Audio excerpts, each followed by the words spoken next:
Hello coders, I'm back again with another Excel problem set scenario, and in this particular problem set I was given the task that I need to put all of the designated employees in one Excel sheet.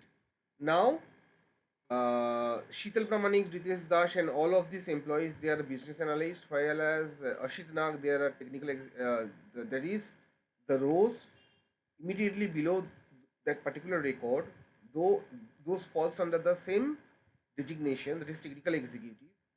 Now to how to, we can just simply copy this one and paste it in here, but doing this manually for technical executive and OE can take a lot of time. So what we will be doing is that we will be selecting this range of cells. Fine. After that we will be going to here, find and select. From here I will be selecting this particular option, go to, and from here I will be selecting this particular option, spatial, and then I'm concerned with the blanks, and then OK. So now that all of the blanks are being selected, I'll be applying a formula equal to and the value of this above cell. Now if I hit control enter, now for enter it means that to put the data in that particular cell, but since we have from go to we have selected the blanks, and there are blanks means that there are a lot of blank cells and not a particular cell. So if it had been a particular cell, enter.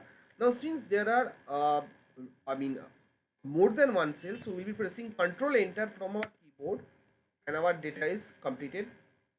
So there is a problem with the alignment in here. We can just simply select this C column, and from here we just select center align. Still not okay. Here it is center align. So what I did is that now my data is complete. All of the business analysis, this record was in one Excel sheet, and for technical executive there is another Excel sheet. I have combined all of the team members into one Excel sheet.